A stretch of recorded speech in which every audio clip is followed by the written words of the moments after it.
व्रातेभ्यो व्रातपतिवशवो नमो नमो। ग्रीसेभ्यो ग्रीसपतिवशवो नमो नमो। विरूपेभ्यो विश्वरूपेवशवो नमो नमो। ओम गणपतये नमः। बहुत ही भव्य श्रेष्ठ आत्माएं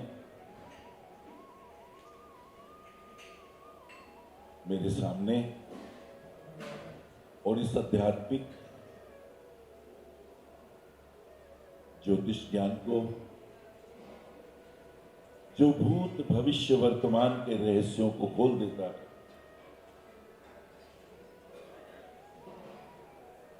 आप सभी का मैं हार्दिक अभिनंदन करता हूं, स्वागत करता हूं। मैंने जब वकालत करी तो सोचा, युवावस्था में आदमी सोचता है धन उपार्जन कैसे करूं, क्या मेरी दिशा हो, नौकरी करूं, व्यापार करूं, डॉक्टर बन जाऊं, इंजीनियर बन जाऊं। पिताजी चाहते थे मैं एक अच्छा जज बन जाऊं। उनकी खुशी के लिए मैंने वकालत करी, लेकिन मेरी अंदर की आत्मा मुझसे ये कहती थी कि तुम धन कमाने के लिए, और दूसरी बात, वो जो सामने जज बैठे हुए होते थे उनको मी लॉर्ड कहो, जी हुजूर कहो, बार बार झुक झुक के उनको दिन में कितनी बार। तो मेरी आत्मा ने ये कहा कि जिसका चरित्र निर्मल हो, जो सात्विक परिवेश में रहता हो, जिसका आहार शुद्ध हो, जिसका आचरण शुद्ध हो, नमन तो वही करना चाहिए। अब यह आवश्यक नहीं कि ये सारे गुण धर्म वहां मुझे मिल सके, और शायद वो मेरा बचपना भी था, तो मैंने वो विधा नहीं पकड़ी। मुझे लगा कि पेंटिंग करनी चाहिए। मैं पेंटिंग भी करता हूं, मुझे बड़ा शौक है, लेकिन मन नहीं मान रहा था, मैं जूझ रहा था, मुझे करना क्या है। मैंने क्रिकेट भी बहुत खेली, चेतन चौहान और उनके आसपास के लोग मेरे साथ क्रिकेट भी खेलते रहे। मैं आपको एक उस परिवेश में ले जाना चाहता हूं जब आप सोचते हैं मैं क्या करूं, क्या मैं वकालत करूं।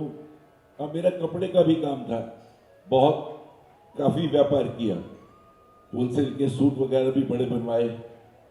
एक डिजाइनर के रूप में मुझे बांसुरी बजाने का भी शौक है, मैंने वो भी किया। मैं आपको ये बताना चाह रहा हूं कितनी चीजें, और फिर फाइनल करना क्या है, ये चुनाव महत्वपूर्ण होता है। ये कैसे करें आप चुनाव, कि आपको करना क्या है, जिससे आपको पता चले कि आपका जन्म किस लिए हुआ है। ज्योतिष में एक सूत्र है, उसे कहते हैं ऋण अनुबंधन। ये आप लोग ध्यान से सुने, आपके काम आएगी ये चीज। ये ऋण अनुबंधन क्या होते हैं? जन्म पत्री का अगर हम धर्म त्रिकोण लें, उसे कहते हैं लगन, पंचम भाव और नवम भाव, इसे धर्म त्रिकोण कहते हैं। अर्थ त्रिकोण होता है द्वितीय भाव, छठा भाव और दशम भाव। एक काम त्रिकोण होता है, उसमें तीसरा भाव, सातवां भाव, 11वां भाव, और एक मोक्ष त्रिकोण होता है, अध्यात्म त्रिकोण होता है, उसे कहते हैं चतुर्थ भाव, अष्टम भाव और द्वादश भाव। तो आप देखिए, आसान सा सरल ज्योतिष में सिखाता हूं, सरल, बहुत परेशान नहीं होना। जब भी कुंडली आपके सामने आए तो पहले देखिए 1, 5, 9 में क्या शुभ ग्रह हैं। अब बताइए कितना सरल हो गया। तो धर्म से रिश्ता जुड़ेगा। अगर लगन में गुरु है, लगन में बुध है, चंद्रमा उच्च का है, शुक्र, ये 100 में ग्रह हैं। अब ये लगन में हो, पंचम में हो या नवम में हो, तो इसका अर्थ ये हुआ ये व्यक्ति का पूर्व जन्मों का संबंध धर्म से रहा है। इसने दीक्षा ली है, इसने सन्यास के आश्रमों में घूमा है, गुरुओं से आशीर्वाद लिया है।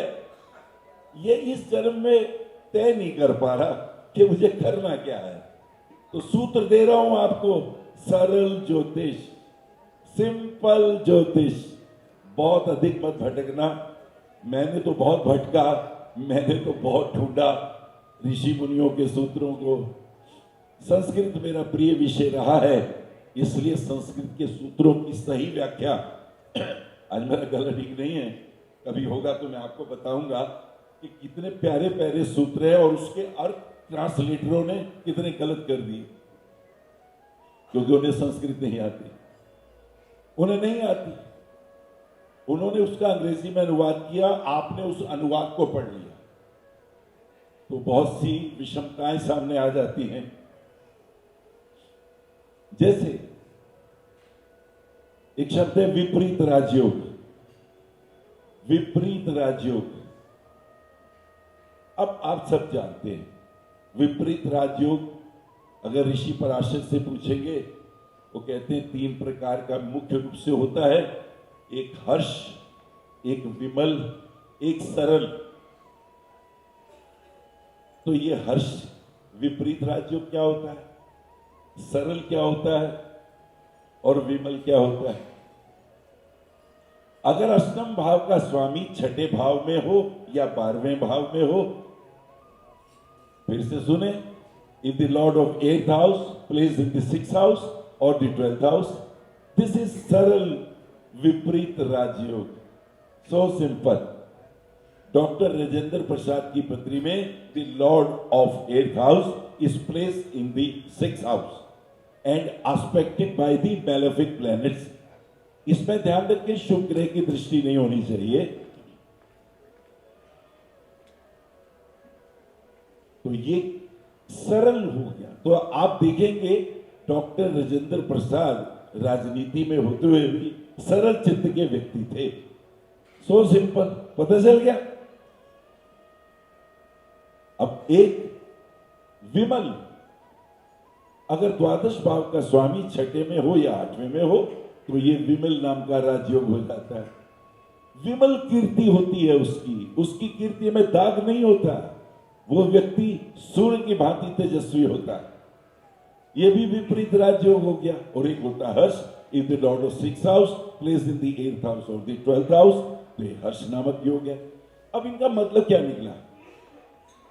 हर्ष का अर्थ यह है कि जीवन में पहले दुख होंगे, पहले संघर्ष करना होगा। ये गुदड़ी के लाल बनाते हैं, मेहनत करके, संघर्ष करके, दुख पा करके बाद में हर्ष मिलेगा। Got it? सरल में यह होगा कि यह व्यक्ति बहुत सरल चित्त का है। ऐसे व्यक्ति को लोग चीट करते हैं, धोखा देते हैं।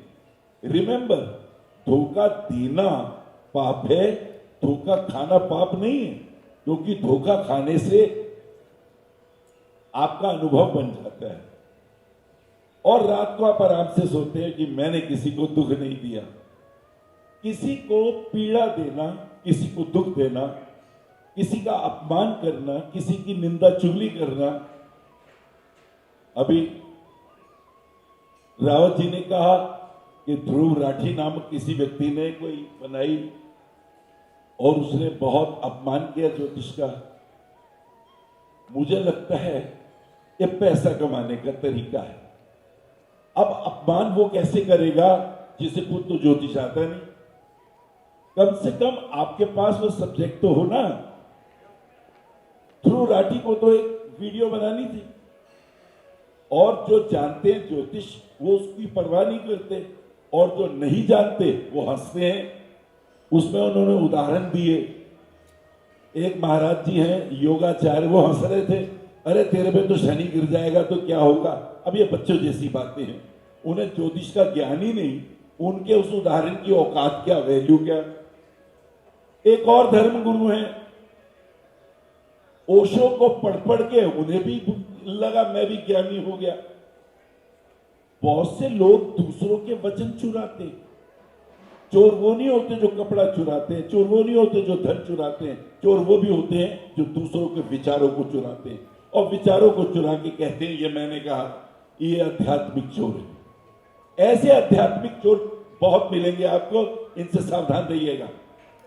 और चोर की एक और बड़ी अच्छी परिभाषा है, ध्यान से सुने, जिसकी वाणी में तो ज्ञान हो लेकिन आचरण में वो ना हो, तो ऐसे व्यक्ति जहरीले होते हैं। आचरण से पता चलेगा। हम बातें तो करें धर्म की, ज्ञान की, और शाम को मुर्ग मसल्लम खाएं, शराब पिए, ऐश करें, यानी आचरण से तो हम धूर्त हैं और भाषण में हम प्रवचन दे रहे हैं। तो ऐसे व्यक्ति जहरीले होते हैं, ऐसे व्यक्तियों की वाणियों में जहर होता है, इनसे आप सावधान रहिएगा। कसौटी आचरण होता है। उसने 2-4 लोगों को जोड़ा जिनको ज्योतिष की एबीसीडी नहीं आती। एक महाराज जी बोले ये तो ऊपर से तय होता है। अब पूछो ऊपर से कौन तय करेगा? और अगर परमात्मा नहीं तय करना है तो अगर आप भगवान महावीर हो गए हैं, बुद्ध हो गए हैं तपस्या करके, तो आपकी समर्थ, आपके त्याग, आपकी मेहनत की तो कोई वैल्यू नहीं रही। इसका मतलब परमात्मा ने तय कर लिया है किसको बड़ा करना है, किसको नीचा करना है। तो फिर आप मनुष्य की क्या गरिमा रही है? आपके साधना की, आपकी तपस्या की क्या वैल्यू रही? वो भोग कर सकते हैं, कर्म नहीं कर सकते। देवता के पास कर्म योनि नहीं है, भोग योनि है। कर्म योनि तुम्हारे पास है। मनुष्य कर्म कर सकता है और अपने कर्मों से देवताओं को भी भोग करा सकता है। ये जो यज्ञ किया जाता है, यज्ञ में आहुति दी जाती है, जब बोलते हैं स्वाहा, इस शब्द ध्यान से सुन ले, स्वाहा। जब भी हाथ में आहुति हो और आप स्वाहा बोल के यज्ञ अग्नि में यज्ञ आहुति डालें, तो जब आप कहते हैं स्वा, तो अग्निदेव मुंह खोलते हैं। ध्यान से सुनो एक बार फिर से, ये नहीं मालूम बात, हम तो स्वाहा ऐप फेंक देते हैं। नहीं, जब बोलेंगे स्वा, अग्निदेव का मुंह खुला, हा में आपने डाल देनी, वो उनके मुख में जाएगी, अग्निदेव के मुख में जाएगी, वही आहुति स्वीकृत होगी। आप जो भी आहुति देते हैं वो देवताओं के पास, यानी हमारी मेहनत से देवताओं को पोषण मिलता है। तो मनुष्य की सामर्थ्य है, वो अपनी सामर्थ्य से सब कुछ अर्जित करता है। ऋण अनुबंधन पे 2-3 लाइनें बोलूंगा, फिर वाणी को विराम दूंगा। अभी हमें कहीं और भी जाना है। ऋण अनुबंधन बहुत महत्वपूर्ण बात है। मैंने ये जन्म क्यों लिया है? एक आदमी बहुत सुंदर है, एक का कद 6 फुट का है, एक का 4 फुट रह गया, एक का 5 फुट, रूप अलग, रंग अलग, चेहरे की बनावटियां अलग। जन्म पत्री का लगन, पंचम भाव और नवम भाव ऋण अनुबंधन के भाव होते हैं। धर्म का अर्थ होता है धारण करना, यो धार्यति इति धर्मा। तो क्या धारण किया लगन से? देह। लगन से क्या धारण किया? देह, शरीर। कौन सी 12 राशियों में से राशि मिली, उससे आपका बना स्वभाव। अगर अग्नि तत्व की राशि मिली, यानी मेष, सिंह और धनु, अगर ये लगन में राशियां बनी, तो तुम आग्नेय हो, तुम्हारे अंदर तेजस्विता है, तुम्हारे अंदर तेज है, तुम पिछले जन्मों से लेके आए हो। अगर वृषभ राशि, कन्या राशि और मकर मिली, पृथ्वी तत्व है। पृथ्वी तत्व में धैर्यता है, पृथ्वी तत्व संभालता है। ये जितने वास्तु के एक्सपर्ट बैठे हैं, इनकी दुकान खुलेगी तब, अगर पृथ्वी तत्व इनकी समझ में आ जाए। पृथ्वी पर ही बनेगा ये सब कुछ, और पृथ्वी सब संभालती है। पृथ्वी पे खुदाई करो, बम मारो, दुनिया भर की चीजें करो, पृथ्वी पे धैर्य है। तो वृषभ राशि, कन्या राशि, मकर राशि धैर्य देती है। और आपका गुण क्या है? सुगंध। सुगंधिम पुष्टिम वर्धनम। अगर भूमि पे जल छिड़कोगे तो पृथ्वी का धर्म क्या है? सुगंध। सुगंध पैदा होगी मिट्टी की। अग्नि तत्व में क्या खूबी है? वो पाप और पुण्य, वो जो भी कुछ होगा अग्नि में आप डालो, सब भस्म हो जाएगा। जो श्रेष्ठ है वही बचेगा। तो मेष राशि, सिंह राशि, धनु राशि श्रेष्ठ आग्नेय तत्वों को धारण करती है। तर्क को धारण करती है, लॉजिक को धारण करती है, वाक्पटुता देती है।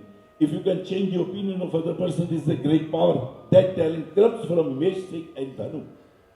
और अगर मिथुन, तुला और कुंभ राशि है, ये वायव्य राशियां हैं, ये संचार करती हैं, ये गतिमान होती हैं। ऐसे लोग पायलट बनते हैं, ऐसे लोग मीडिया में होते हैं, ऐसे लोग भाव और विचारों की प्रबलता को बहुत तेजी के साथ आगे ले जाने की सामर्थ्य रखते हैं। और अगर कर्क, वृश्चिक और मीन राशि है, ये जल तत्व है। ये लोग सरल हैं, ये लोग पानी में, नदी में, इनको आप जमीन पर डाल दो, जैसा होगा स्वरूप वैसे हो जाएंगे। ये इमोशनल है, ये भावुक है, ये प्रेममय है। लेकिन इसी के साथ साथ ये तत्वों की बात है। प्रेममय तो है, चंद्रमा है तो प्रेममय है। वृश्चिक है तो चंद्रमा नीच का है, वो प्रेम के भूखे हैं, उनमें मंगल का बल आ जाता है। और मीन में ज्ञान का बल आ जाता है। तो आपको देह से ऋण अनुबंधन प्राप्त हुआ कि आपकी वैचारिक क्षमता क्या है पिछले जन्मों से, जो इस जन्म में मिली। पंचम भाव पूर्व जन्मों की अतृप्त वासनाओं का है, जो आप नहीं कर सके, जिसके लिए आपने जन्म लिया। आप अभी जो भी कर्म करते हो, कर्म बीज उत्पन्न होते हैं। ये कर्म बीज आपके मस्तिष्क में सक्रिय रहते हैं। लेफ्ट और राइट नाम के कॉन्शियस और सबकॉन्शियस माइंड में कर्म बीज होते हैं। और कभी कभी कुछ लोग पूछते हैं, गुरुजी मेरी मुक्ति कब होगी? जब कर्म बीज नष्ट हो जाएंगे, जब कर्म के अनुबंधन खत्म हो जाएंगे।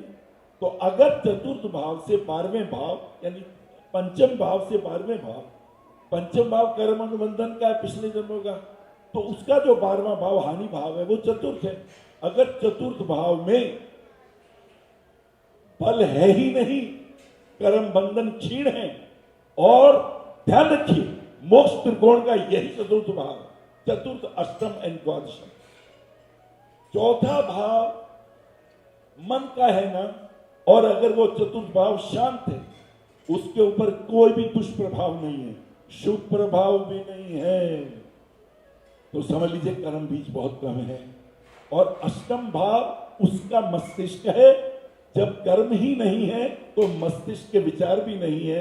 और जब मौन में है, जब भाव शुद्धि हो गई, जब वैचारिक शुद्धि हो गई, तो 12वां भाव मोक्ष, वो तभी।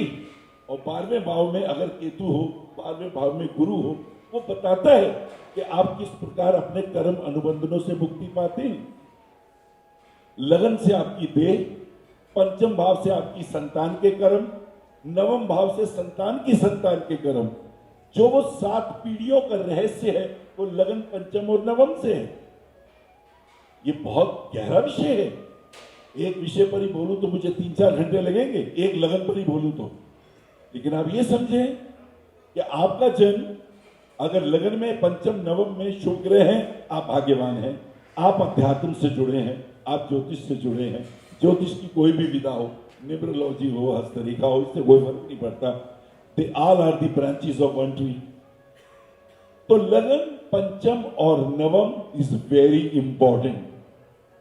इसका मतलब ये नहीं कि 2 से 10 बेकार हो गए, नहीं। अगर वृषभ राशि होगी तो उनका धर्म त्रिकोण वृषभ, कन्या और मकर ही बनेगा।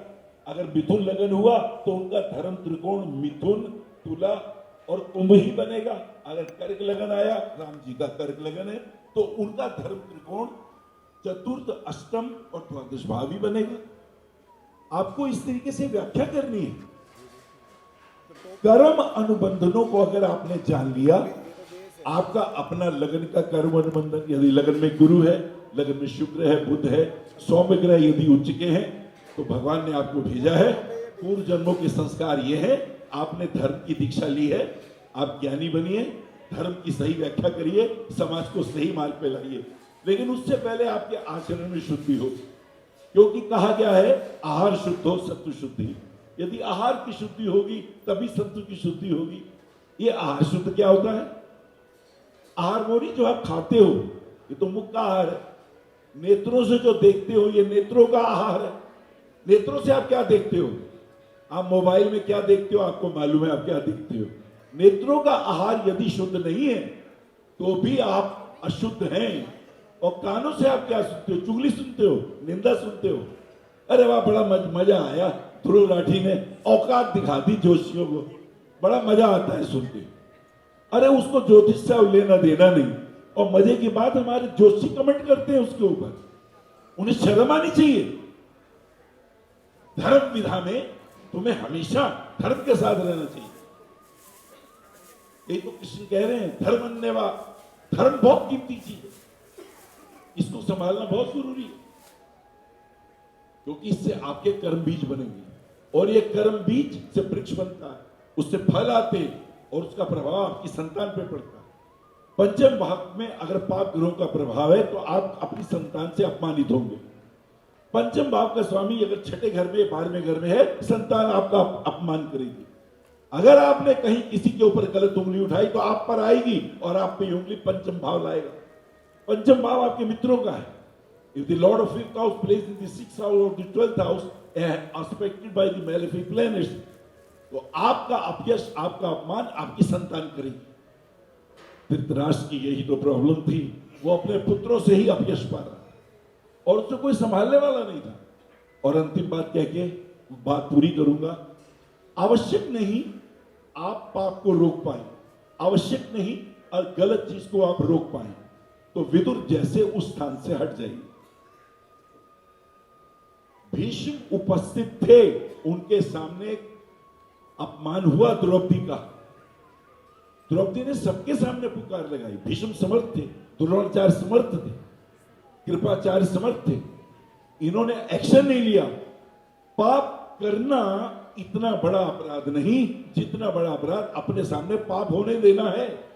अगर आपके सामने पाप हो रहा है, आप खड़े हैं और आप कुछ नहीं कर रहे, तो याद रखिएगा ये कर्म अनुबंधन आपका भी अपमान कराएगा, आपको भी उसका दंड भोगना पड़ेगा। और देख लीजिए भीष्म पितामह ने नहीं रोका, और कितना बड़ा दंड। महाभारत में 18 क्षौणी सेना मारी गई, बड़े बड़े वीर गति को प्राप्त हो गए। ऐसे वीर, ऐसी विद्याओं वाले, ऐसे ज्योतिष के आचार्य, ऐसे योग के आचार्य वहां भस्म हो गए, नष्ट हो गए। एक मूर्ख दुर्योधन की महत्वाकांक्षा के आगे भीष्म ने उन्हें नहीं रोका, यह भीष्म का पाप था। भीष्म कहते कान्हा ये बताओ, मैं इतने तीर लगे, इतनी मेरी भयानक मृत्यु, मैंने पाप क्या किया है?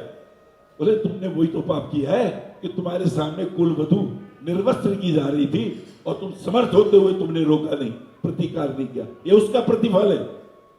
हमें धर्म त्रिकोण के अनुबंधों को समझना चाहिए। और मुझे बहुत खुशी है ज्योतिष के माध्यम से इतनी भव्य सभा का आयोजन किया। मैं आप सब लोगों के भीतर बैठे परमात्मा को नमन करता हूं, मेरी वाणी को सुना। धन्यवाद, बहुत बहुत।